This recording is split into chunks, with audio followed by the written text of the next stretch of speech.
How you doing? This is Charles During and Russ Clarity with the second episode of the midday version of Scrolling with Charlie. Today's topic is compound cutting.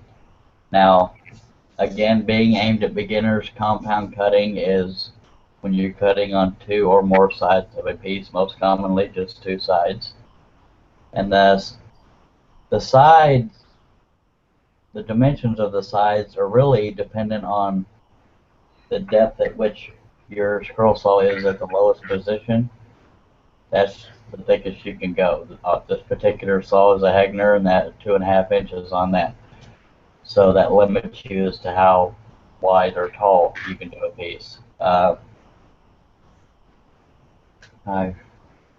There again, it's on two different sides of the wood, and they usually correspond. But one side can be to look like one design, and the other side can be made to look like a completely separate design.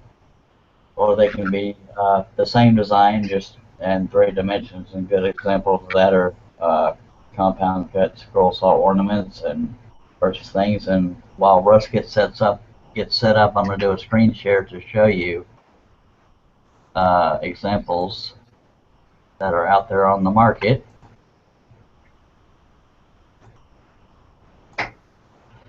One of the first, if not the first, and most popular compound cut scroll saw pattern designers was Diana Thompson, and she has quite a few books out there. I just wanted to scroll through some of these. These are on Amazon, and she also has her own website, which I'll get to.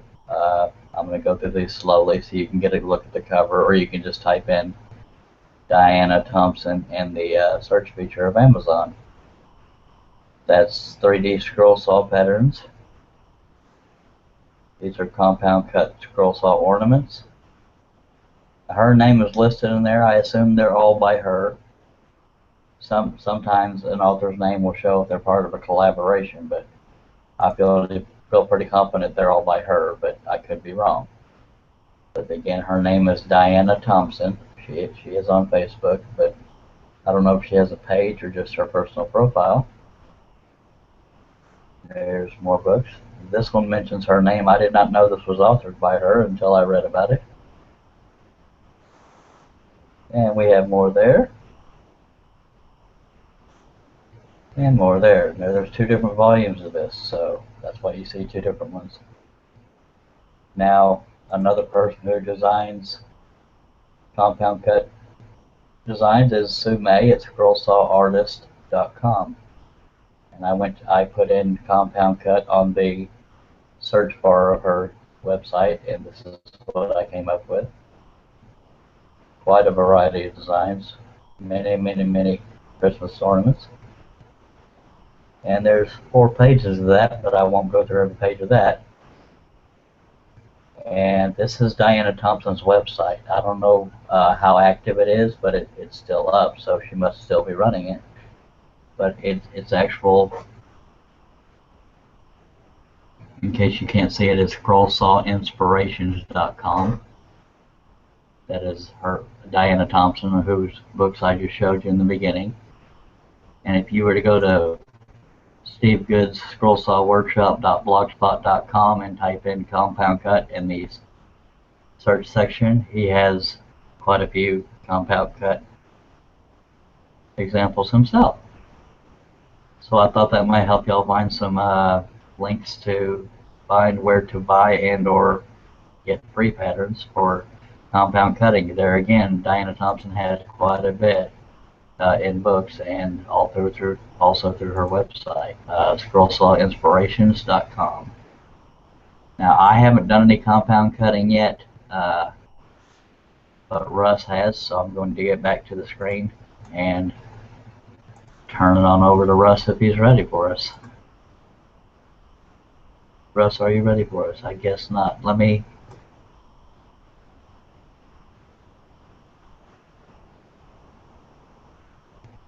He maybe have a technical difficulty. So, oh, there he is. There he is. Okay. I didn't realize I was sitting off the screen part of the time. Russ let me know that. Thank you, Russ. Yeah, I tried to tell you without doing it live, so. Okay. All right, well, I'm going to turn it over to Russ because I've never done a compound cut. I know how they're done. I've just never done one. So take it away, Russ. Yeah, like you were talking about, it's basically you have a small block of wood, and this is an inch and a half by inch and a half. That's normally what I usually cut on my scroll saw, and it's capable of cutting it without too much trouble.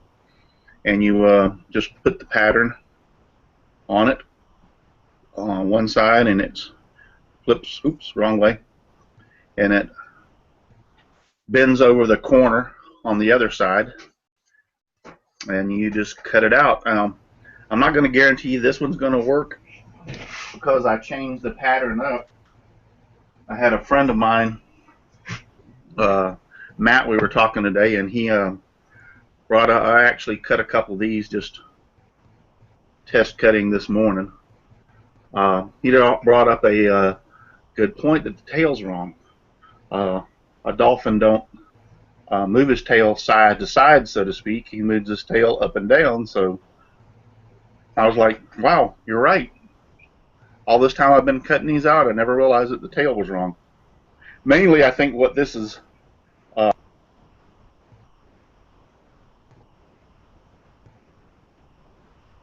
Russ, if you can hear me, you accidentally muted yourself. I accidentally touched the button on my computer when I set something down. Last thing you said was mainly what this is doing. Mainly what I think the tail was cut this way or designed this way for is for the for it to stand up on a desk or whatever. So, but my attempt is I'm going to attempt to change the tail, and so in this cut, in this pattern, so to speak, and we'll find out if it works. It may not work because it being a live show, nothing that you try to change at the last minute works, right? Absolutely. And while he's doing that, folks, I'm going to let you know that if you're brand new to any of these hangout shows, there's a Q&A section that is, I don't know if I have my screen flipped around or not. It'll be on the right side of your screen. Middle upper right, it will look like the side of a Rubik's Cube. It's a square with a set of squares in it. You click on that till you do the Q&A. And that being said, Dan, DWSSR2 says hello, and hello, Dan. Thank you for watching. We had shut my camera off just for a second while I'm trying to move it around so y'all don't all get seasick. 10-4. Totally off topic. This is the latest project you saw me cutting on my latest video. If you have not seen it, go to the Charles Daring on YouTube. And no, it's not the Charles Daring. It's Charles Daring Scroll. And if you watch this video after it's recorded, then it should be the video right below it. But anyway, that's just a time filler while Russ gets set up, and he can yell at me when he's ready. But that's 2 feet tall by 14.5 inches wide. I'm pretty well ready. This is my handy dandy compound cutting device. I don't have a pattern out for it. I know Steve Good makes one identical to it. So if you go once again to Steve Good's site, scrollsawworkshop.blogspot.com, you can see how that one is made.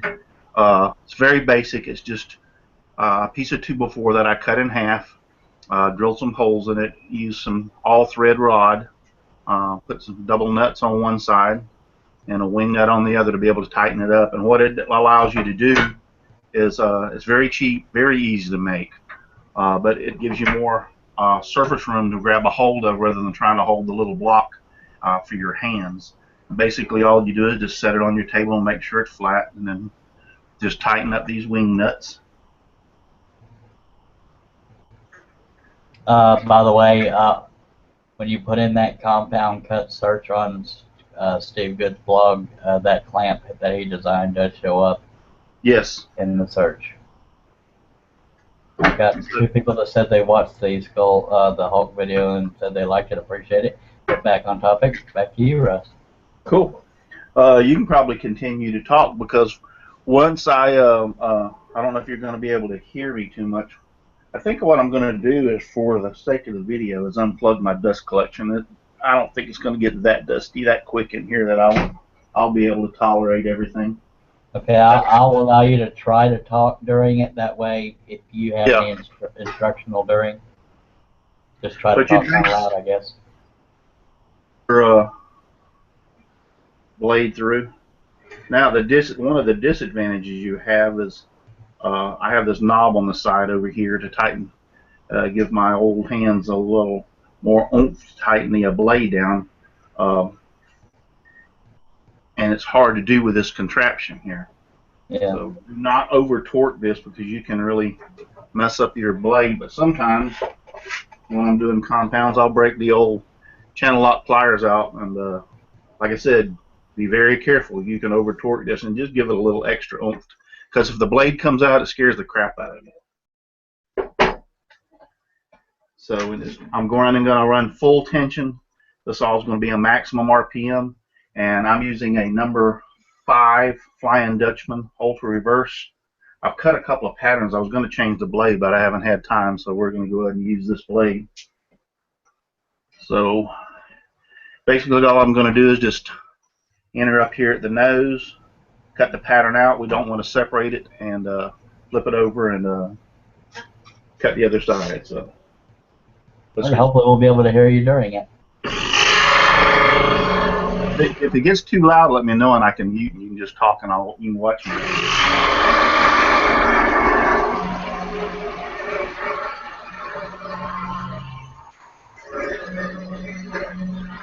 It always starts out loud, but it always calms itself down as it goes.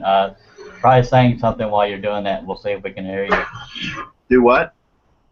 I guess you can't hear me. I was going to say, try talking while you're cutting to see if people can hear you in case there's a question that comes in. Okay, let me turn my yep, my volume's all the way up on the speakers, so that's as loud as it's going to go. So I'll just yell to you. okay.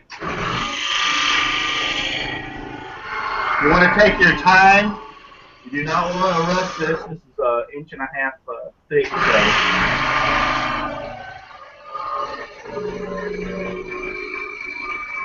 We are able to hear you, so you can keep it going while you're talking. What? We we are able to hear you when you talk. Good. Good. I'm glad. I ought to be playing some music on the radio while this is going on.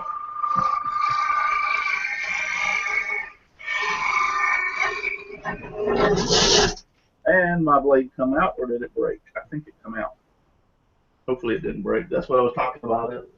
It comes out. I can't put the torque on it that Oh yeah. Mark Stallings pointed out, I thought it was just me because of shutter speed or whatever, but your camera is vibrating as the saw vibrates. Is there a way to avoid that? The camera is? Yeah. It could be the shutter speed, it just kind of, or the sound, something making it wavy, I don't know, but it could be your camera vibrating. I can try. I can, I don't see how it can be. Whoop. Hey, guess what? It was the blade that broke. It broke on the other side. Well, bummer, any. Yep. All right. So, gonna have to change the blade real quick. I'll back the camera up a little bit and see if that kind of helps. I was trying to get y'all in here a little close. You entertain them when I'll change the blade real quick. Entertain them. All right, I'm going to do a trick juggling bowling balls. I'm kidding. Thank you for that, by the way, Mark Stallings. I was wondering the same thing, but it may just be sound and shutter speed. I'm not sure. Jean-Marc Salvon says, hello from Belgium. Thanks a lot for the show.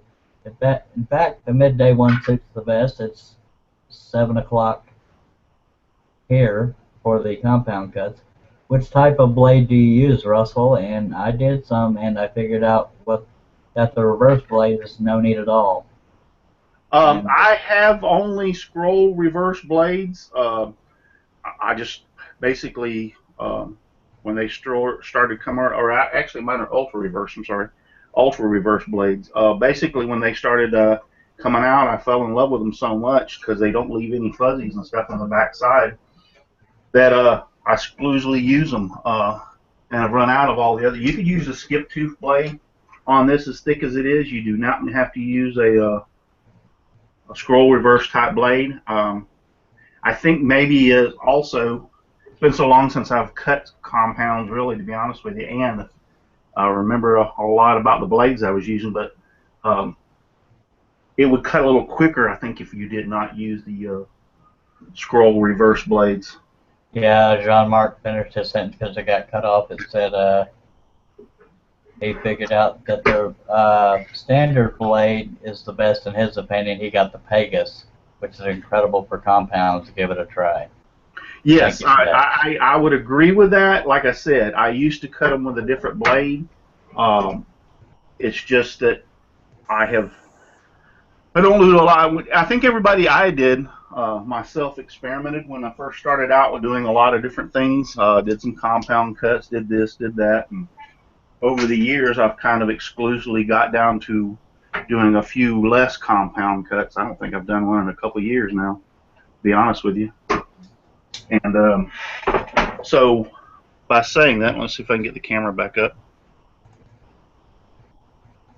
And for let me get it back. By saying that, so I exclusively went to ultra reverse blades because I'm doing most of the stuff I'm doing work great. Ultra reverse will cut up 3/4 of an inch easy without any problem, and even hardwoods. So I think skip tooth blade or a regular blade would don't have to be reverse blade would cut faster. It cuts it. It just has a tendency, I noticed, to be a little slow compared to the other blades. Yeah, Jean-Marc also says when you're cutting 2 inches thick or 50 millimeters, depending on where you're from, that it goes very slow. As you were saying, the thicker the wood, the slower it's going to cut. Right. And he says the blade is Pegasus Super Skip. Thank you, Jean-Marc. It would help if I put tension on it. I can tell as soon as I push the foot pedal down that the tension's not on it. Let's see if is the camera still vibrating? Yeah, I think it could just be a sound thing because even the second that thing starts moving, it just gets kind of wavy. It's not unbearable to watch, but it's unique. It's got to be the shutter because I'm working off of the internet. It's got to have to do with the shutter speed of the camera off the internet because I assure you that it's not the floor or anything's not vibrating, so I can actually move it back closer. Folks will just have to ride the wave and watch them do it. Yeah, I think that's what it is. This saw is moving because I noticed when I'm regular filming with my other cameras at 32 frames per second, the arm going up and down looks like it's hardly moving. And it also picked up a vibration in my air tube that it's almost negligible. You can't hardly tell it whenever I'm scrolling, but I saw it on the film, and it has to be because of the shutter speed. So if you get seasick, just close your eyes. Okay, Russ, if you are, since you are unable to hear me clearly when you're cutting, if you don't mind doing as much instruction while you're cutting, that way I don't have to try to talk to you. Okay. Well, let's get this thing back on track again.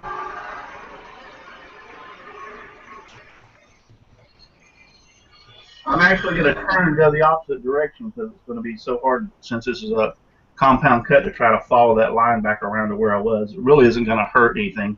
As long as you leave the piece in place, everything should be fine.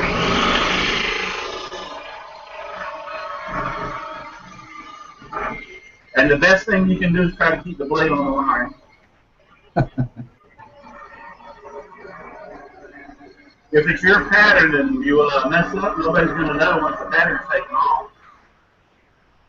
Yeah, and folks, there again, the reason for that clamp is to keep the pieces together until both sides are cut out. I do notice one thing when cutting this, you can hear the vibration, and that is because of that ultra reverse blade with the teeth, some of them coming up from the opposite direction. I have a little bit harder of a time with it wanting to lift the wood off the table than it would if it wasn't 1.5 inches thick. Okay, for anybody that could not hear that, what he's saying is the fact that it's a reverse tooth. Some of the teeth are going upwards and the other some are going down. On the upstroke, sometimes it's wanting to lift the wood because it has teeth going up. And that is why uh, it's wanting to lift off the table. So non-reverse teeth is probably best for doing this. And I would imagine, having not done it, but having used the spiral blades, that it can be done with spiral blades, but it all depends on the cleanliness of the cut you want, and that it depends on how intricate. This is strictly an exterior cut, compound cut. And when he's done, Russ, I meant to ask you, do you happen to know the designer of that pattern, or is that your design?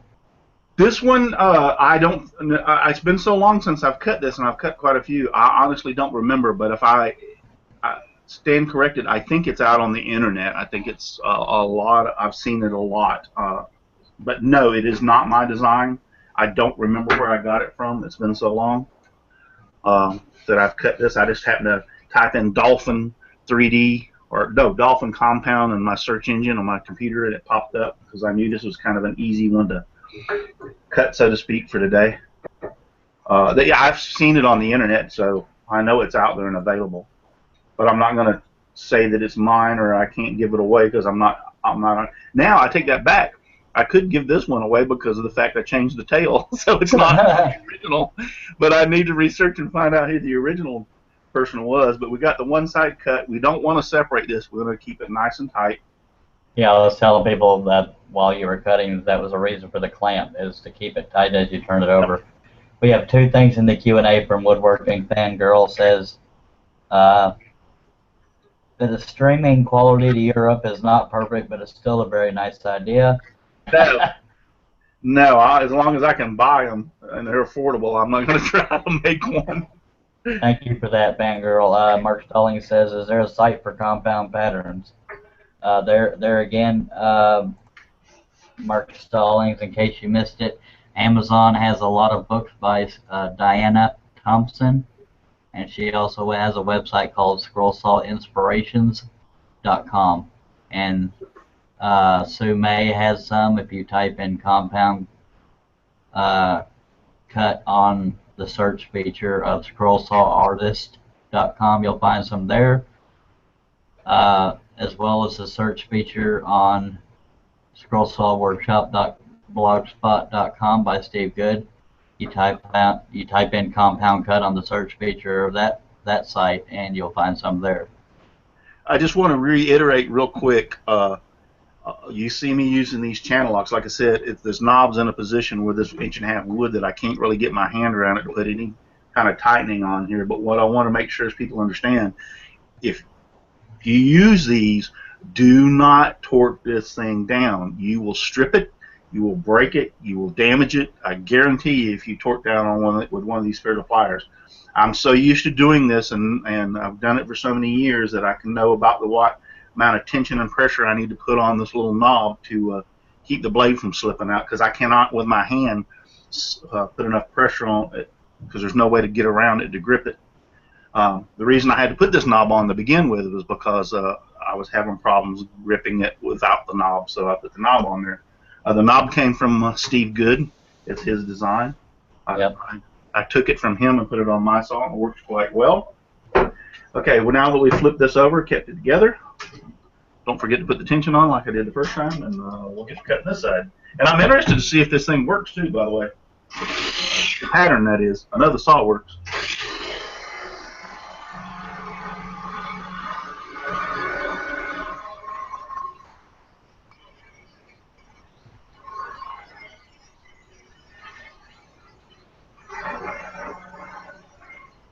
I just hope I don't break another blade.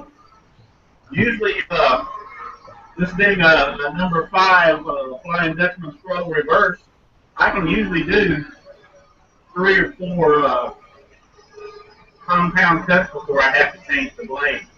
And I knew when I started this project I should have changed it because I'd already done 3 this morning.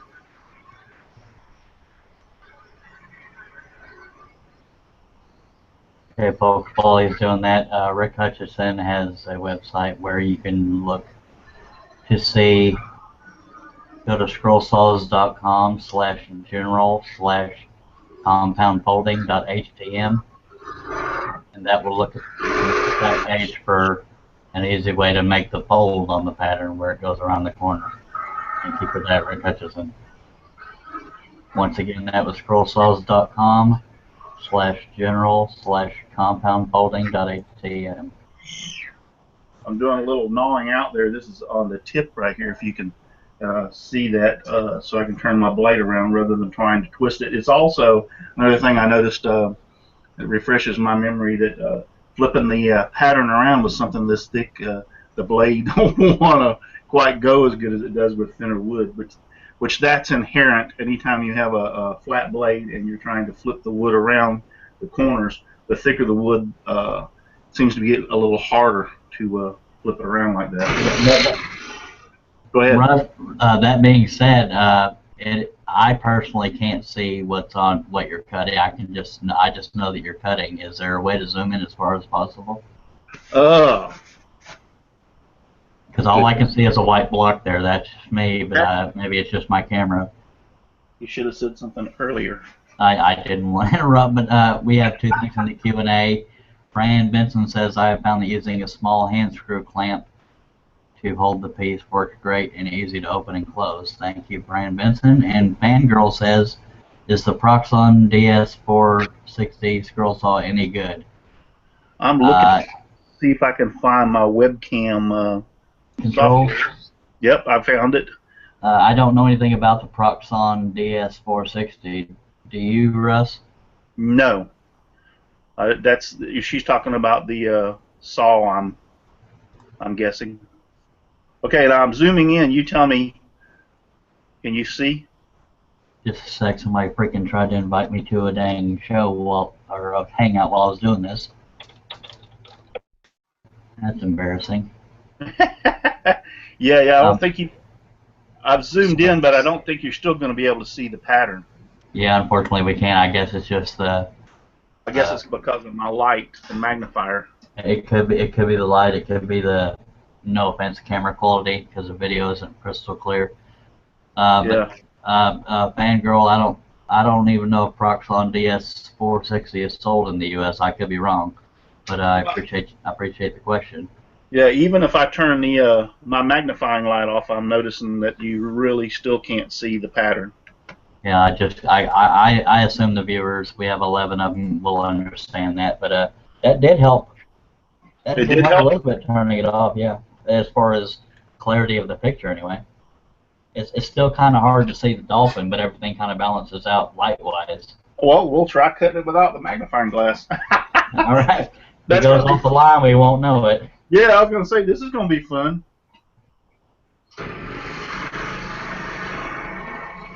I can see pretty good. I need my glasses, but I'll give it a try. Yeah, when you if it helps y'all see the pattern. You know, I'm trying to cut out a fish before it's over with. It might be a boat. Without my glasses. Yeah, if you're old like Rush, you might need glasses to do this. I'm taking advantage of the fact he can't hear me. Yeah, I wish the camera, these cameras that we're using are. I bought a brand new This is a Logitech, a very nice one. It's supposed to be high definition, 1080 DPI or 1020 or whatever. Something like that. Yeah. Unfortunately, I guess it's when you're streaming over the internet, the quality is not quite as good.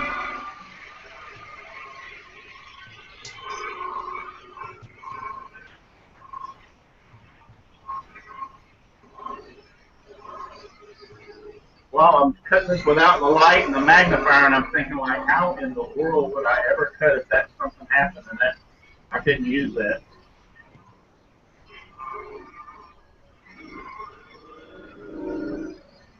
I'll pass that message on, Mark. I'm sure he'll be happy to hear it. Yeah, I couldn't live without it. I think I've cut through. Well, Mark Stallings, being Mark Stallings, says, put your glasses on, Grandpa. I know. I've got the light back on now so I can see it. I know my glasses. I only have to use them for reading. My vision normally is excellent without them, and this magnifying glass. So I'm gonna tell you, this is a Harbor Freight. I don't care what you say about Harbor Freight tools. Sometimes I've had this thing for years, and it works great. Yeah, Hey, some of Harbor Freight stuff is good. I mean, some of it you get what you pay for, but some this of is it's just this pretty thing good. has to be about 6 or 8 years old. Never had a problem with it. The original bulb. Some people said the arm on it gets really weak uh, after you've used it for a while. Let me get my camera software back up and zoom out a little bit. We don't need to be quite so close in now. But I thought you'd want to hear that message from Mark. Mark I'll being Mark. put my but the beginning of the week, or this past weekend, by the way, for those of you who don't know and follow me on Facebook, I am Grandpa number 6. Uh, as of this weekend, we have another grandson. So that's now 4 girls and 2 boys, and we've got another grandchild on the way. Should be here next month, so that'll make me 7. All right. 7 and 7. Yeah, I got 7 kids and 7 grandkids. Pretty good. Uh, but we've cut through on this on both sides. Now it's just a matter of taking this thing apart and trying not to break your piece that's in here. Do you have that clear packing tape wrapped around that, by the way? No, no, I Okay, don't use because it. Jean Marc was thinking it was reflecting off of that, but No, I don't. There's a long discussion about that. I don't use clear packing tape. I don't think it's necessary. You just saw me cut through this 1.5 inch piece of wood with yeah. no packing tape on it. You don't see any burn marks whatsoever. Now, I agree, this is soft wood. This is not a hardwood, but still, I don't use packing tape. But it's just a matter of disassembling and trying to keep from breaking your piece that's inside here. Which would kind of defeat the purpose of why you started. And I think no, I didn't. Uh, the reason I think this is having a hard time coming out is I'm not used to taking this kind of one apart because it's, like I said, the tail, I changed the tail on this side used to be, I wish I had here. Where's my other little, yeah. The tail was, the other one that I cut, the tail is like this, and I think the reason was is so it would stand up. But a dolphin's tail is not up and down; it's side to side, as a friend of mine, Matt, pointed out today when we were on a hangout talking. So I went in and changed the pattern to see if I could make it flat, and look at there. You did it. By George, it is flat, Good deal. and it still stands up. Awesome, awesome. That's great. I'm glad it works for the sake of the show. So there was the before. Like I said, it's not my pattern. I know I got it off the somewhere years and years ago because I've cut them quite a bit over the years. And so there's the before, and then this is mine that I've altered and changed the pattern. Also made, if you'll notice too, on this one, and this was the original pattern. This one is the body is a lot fatter, broader this way in the original pattern. On mine, when I went back to change it to make the tail, I decided to thin the body up a little bit. To me, it looked out of proportion. If you see it this way, Yeah, and then, yeah, no disrespect to the original designer, but I like the thinner body as well. yeah, this is to me, this one was out of proportion. Uh, Uh, I can't take credit. Hey, you've got another one in here, really, but he's a little lopsided. I wonder what he'll look like. While you're unwrapping that, Dan says, as a beginner scroll sawyer, I want to stick with one blade, Flying Dutchman Ultra Reverse. They cut very smooth and very fast for me. It seems the smaller blades like number 3 and number 1 cut faster than larger blades, and on thin woods, cuts too fast for me.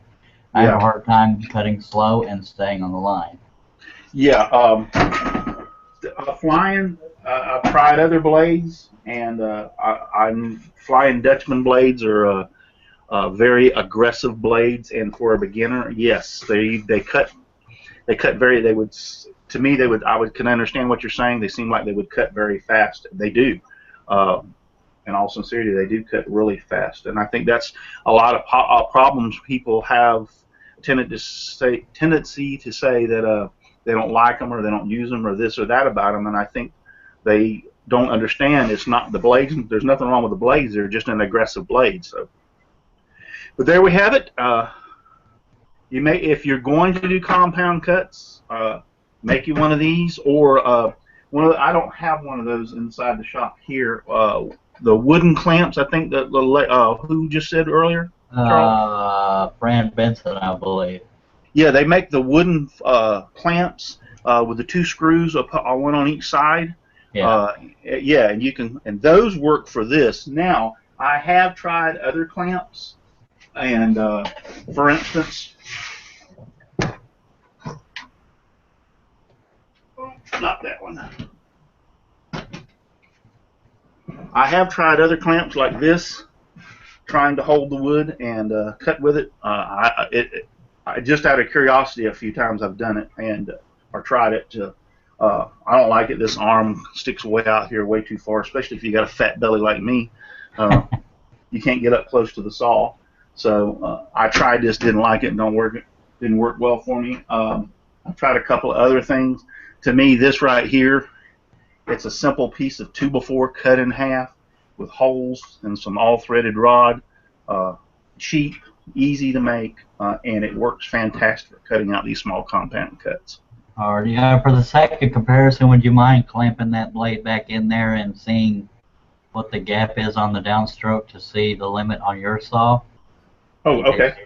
Because I know it's 2.5 inches on my saw. It's 2.5 inches from the bottom of the blade clamp to here. I don't have a tape measure. Give me a second. No problem. Now, I am limited, if you can hear me, due to the fact of that knob. That knob will actually hit before my blade clamp will hit. Now, if I wanted to do compound cuts thicker than 1.5 inches, I have extra of these, what do you want to call them, the knobs or the screw that goes in there. It's like a wing nut. I can take it out. Let's measure this first before I take it out. Let's see what. 2.5 inches? No, I only got about 2.25. This is 2.25. You can't see it, but my finger's on the 2.25, and up here is 2.5. So I can only do about 2.25 inch thick material. 10-4. Appreciate you doing the demonstration, by the way. And Mark Stallings is wanting to know if the clear packing tape could that take place of the clamp? And I'm not sure it would because you're cutting through it. No. The clear packing tape would not take place of the clamp. People that I have read and used, and supposedly it helps keep the piece together if you are not using a clamp. I don't see how it could. I guess it possibly could because, like you just pointed out, you're cutting through it. So how's that going to help? And I think he may be thinking wrapped around all sides. And yeah, I guess wrapped around it. You just saw me cut this. I've cut dozens upon dozens of compound cuts over the years. I tried for a while with a packing tape. I had the same problems with the compound cuts that I experienced with the others. The sawdust getting underneath the between the packing tape and the pattern, and I couldn't see the line. I got no burning whatsoever on this. It's 1.5 inches thick. Now this is not a hardwood, but I could stick a hardwood in here, and I can tell you I can cut it and it not get any burning without packing tape. So. Yeah. Now that being said, folks, regarding packing tape and any burning is most often that I've heard and seen is on cherry wood, and when you're cutting aggressively and quickly or quickly. So that's where most people use that. I think that you're absolutely right. I think the more aggressive of a cut. And Rick Hutchinson says if you didn't want to use the clamp and you wanted to use the tape, you could cut one side, then wrap the tape around the pack, the whole thing to hold the pieces in, which is an option. Thank you for that, Rick. But I guess it all depends on. I say I've never compound cut. I haven't done it.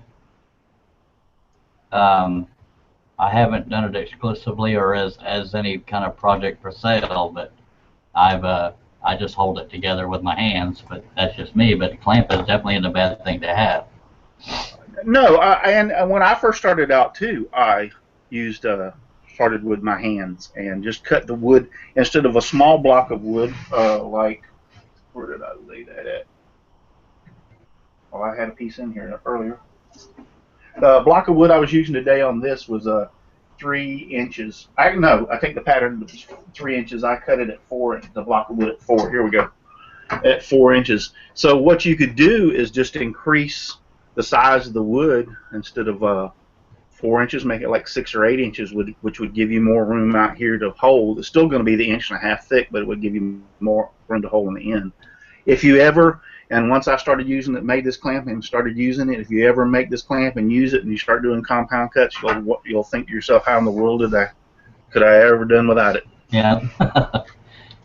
That's usually the case when we discovered I that. have tried the wooden clamps like the lady was talking about earlier. I want to call them a scissor clamp or whatever. That's what you get when you get old. You start forgetting things.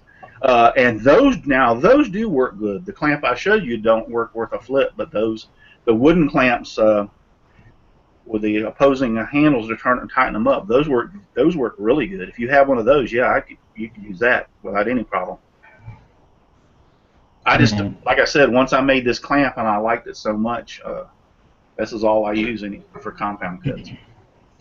All right, I appreciate you taking the time to do all that. It's just unfortunate that we couldn't see the actual design. At least I couldn't, but some viewers were asking if it was reflecting off the tape, which wasn't there, so that wasn't it. No, it had no packing tape on it. It was just a plain old white printer paper. Yeah, so that just means that it was likely just probably the reflection off of the paper, because here's one that I cut this morning that's with the old pattern, and I actually didn't have to tear this side off. I tore the other side off to get and it came out. So, but yeah, there's no packing tape on it. Yeah, for Mark Stallings wanted to know what is the longest compound cut you have done. I guess he means on length or. In length, I've done a couple of them for Christmas ornaments. They were like 2 inches by 2 inches by about, I say 6 inches, 6 or 7 inches long. Yeah, you're really only limited by the length of the piece of wood you're using. You could basically, cut 12, 14 inches. But I mean, you would have to have room to swing it around. This is a 20-inch throat, but I don't see you cutting it 20 inches. Although it could be done if you're using a spiral blade. If you're using spiral blades. I have never tried using a spiral. That's something you need to try, Charles. That's right up your alley. I've never tried using a spiral blade. For compound. Nope, never did try that. Well, there again, all I've ever used is the spiral blade, so it can be done. It all depends. But another thing we have in the Q&A section, Rick Hutchinson says, I have not used the clamp method for cutting my 3D deer. Okay, so there again, you can either use tape or use your hands or whatever works best for you. Whatever floats your boat. Yeah, different strokes for different folks. Yeah. If it works for you, by God, don't change it. We still have 13 viewers and 14 minutes till the show ends. I'm trying to think. Bloody crud. I guess we can touch on tonight's topics just to let y'all know what's happening tonight on Season 1, Episode, I want to say 16, but don't quote me on that because I'm not always correct. The topics tonight will be fonts and how to make those cuttable. Doing curls, the proper way to cut those without breaking them all to heck, which unfortunately I learned the hard way. Bevels, that's B-E-V, Bravo, Echo, Victor, Echo, Lima, Sierra, because when I talk you can't always tell what I'm saying. It's bevels, on the scroll saw, for any of those. Some of the Excaliburs have the rotating head for your bevel. Most scroll saws have the table for beveling, but that's the one, and we'll also briefly go over the compound cuts. But I think, Russ, I'm letting you know this as I'm letting the audience know. I think because we did it on the midday show, we'll make the compound cut be the last topic on the nighttime show if time permits. Right. I'm really actually excited that my the tail turned out as good as it did for running in there within. I mean, I literally when Charles and I were on a hangout. And when our friend Matt brought up the fact about the tail on a dolphin, I literally remember we had, about 45 minutes before the show started? Yes, sir. I ran in there and changed the pattern, printed it, and come out and cut it. I was keeping my fingers crossed that it worked, and I'm really tickled with it. I like it. Well, that and it came out more proportionate. There again, no offense to the original designer, but that's a good thing. And Mark Stallings, when you said all that, said it sounds like a challenge, but yeah, I don't want to take it as a challenge because I use spirals all the time. So, but I could throw out some kind of compound cut, but I probably want to make it up myself just to be goober. Yeah, I have no doubt that you can probably do one with especially if you stayed with a softer wood with an 1.5 by 1.5 inch. I have no doubt that you could cut it with a spiral, especially the way. I mean, I've seen you cut it with a spiral like no other person, so I'm sure you can do it. Thank you, sir. The only blocks of wood I have, I believe, are about this long, and they're mahogany, and I believe they're 1 inch by 1 inch. So I do have some blocks I could, fiddle around with. Go to the store and buy you a 2x4 and cut a chunk out of. A lot of them are spruce or what they call white wood. They're softer. Cut you a chunk of 2x4 off and try it. Well, yeah, I figure for starters I could just use the mahogany, but since I got it around. But Mark Stallings is really busy in the Q&A. He says I have to go. We'll try to make it tonight, but he's moving a daughter, so I know that can be an all-day affair. Thank you, Mark, and hopefully we'll see you tonight. If not, then I get to go another night without being teased all to heck. But I appreciate you watching, Mark, and we still have 12 viewers and 11 minutes in the show. Does anybody have any comments, questions, or requests for future shows? Anything? Throw it at us. We can handle it. And just to fill time, again, if you missed it, Russ is working on a video as we speak, not right this second because we're on the show, but he's been working on a video he'll be putting out. But I just got done putting out one of me cutting this 2 feet tall, 14.5 inches wide Incredible Hulk. That was a commission piece. The painted one was. I stack cut it so I could keep one. And so that's on my channel, Charles Daring Scroll. Russ has Simply Wooden Creations on YouTube and Facebook. And I'll let Russ say something while we got 10 more minutes. Yeah, I'm working on a video. I was hoping to have it done this weekend, but circumstances had happened this week did not allow me to. We had two things happen. Fantastic. I think I mentioned earlier, have another grandkid, and then also we had a death in the family. So I've been kind of busy, really busy. So it has stopped the production of my video. So I was hoping to have it ready, already out, but it'll probably be the first of the week now. 10-4. Stevie Roger, dedicated international show viewer, wants to know, will Russ be doing a demo of text and text sometime? And I guess he means cutting, since you've done the tutorial in Inkscape. So maybe he means cutting in it. I guess if you don't want to do it or can't do it, then I'll be happy to do it because I've done it. But that's not to steal your thunder from the request. But yeah, that being said, one of us or even both of us just to show two different styles. If Russ doesn't mind that, if he doesn't feel like I'm stepping on his toes. No, yeah, that's fine. We can. You can do one. I can do one. What do you think? Do we want to continue to try doing some of these with the camera like we did it today, or do you think it's better if we instead of live pre-record? I personally think the live thing is kind of neat, and the only reason being is because people can throw out questions at that moment. Yeah, and not everything is going to be as small as that compound cut. So I think in the future it would work having the table as a contrast. Not to jump right off of you, but another thing in the Q&A, Jean-Marc Sauvon says, will be possible. We'll be glad to show a compound cut if possible. All due respect, Jean-Marc, we've already got it covered, and it's not to push you out. It's just the midday show is strictly me and Russ, and the nighttime show is by whoever gets there whenever they do. But there again, no disrespect intended. And I wanted to mention this before the show ends, and I hope to remember to do this every show, but I meant to do it at the beginning, which I told them I would. At 6 p.m. Central or 7 p.m.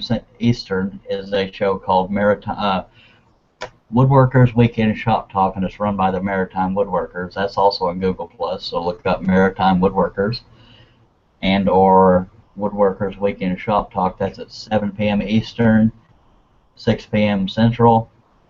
And at the same time as our show, if you're more into woodworking than you are scroll sawing in general, then you can check out the Summer's Woodworking Show. This is the exact same time as this show, 7:30 p.m. Central. But Maritime Woodworkers, the Woodworkers, God bless America, Woodworkers Weekend Shop Talk. It took me a week to learn that title, and I still can't get it right. They focus on a specific woodworker for a portion of the show, and then they do tool talk, and then what's on the bench, meaning what are you working on right now, and they spotlight somebody different every week. That's run by Matt Brander and Jason McGinn, a couple of great guys out of Canada. Summers Woodworking is Brian Gidney, and that is he's out of New Mexico, I believe, and we got more Q&A that filled up while I was babbling, so I'm going to jump to those. Two styles will be magic. Thank you. That's Stevie Rogers' response to both of us doing a text and text.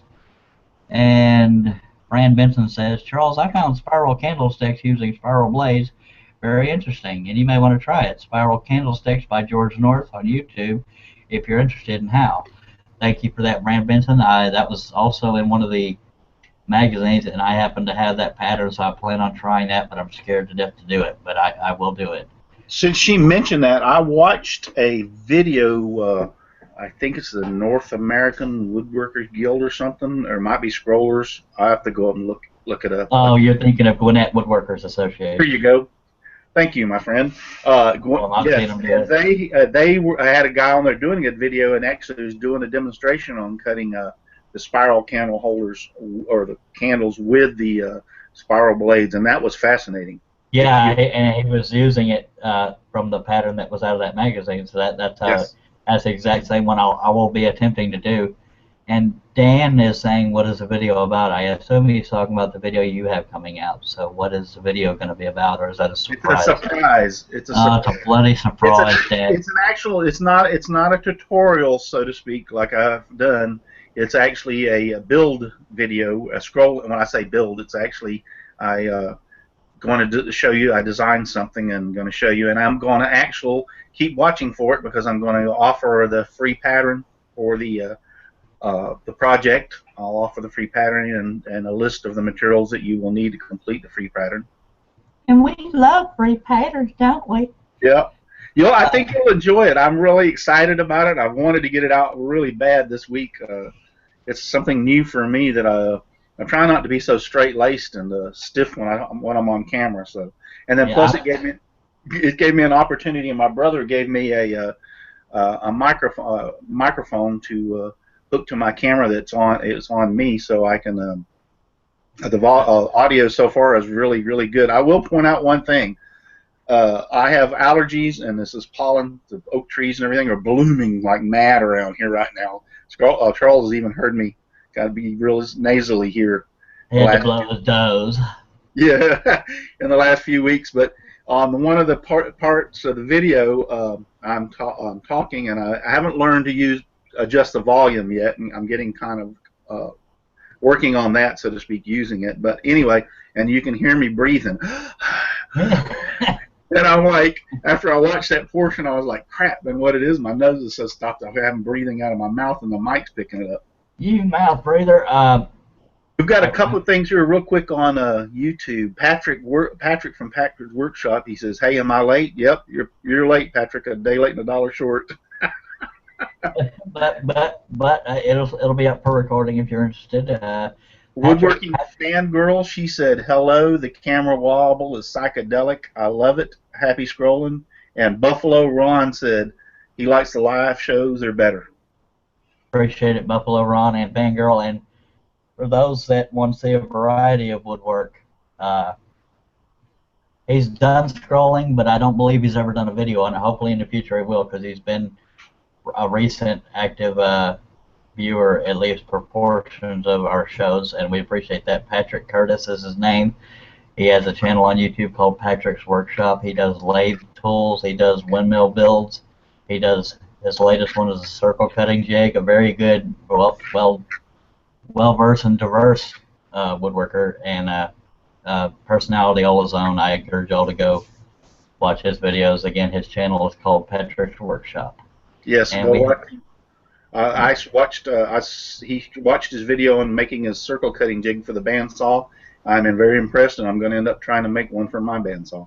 Absolutely, he's very creative when it comes up to making up things. And Patrick, I applaud you. I'm very proud to call you a friend of mine. He's got a very unique personality, good sense of humor, a very fun guy to talk to. Great to have you as a viewer, Patrick, and I mean that sincerely.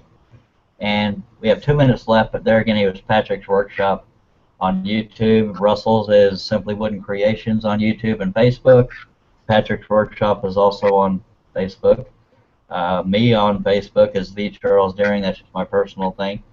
YouTube is Charles Deering Scroll. And there again, don't forget about Woodworkers Weekend Shop Talk by the Maritime Woodworkers, Jason McGinn and Matt Brander. That's on Google+.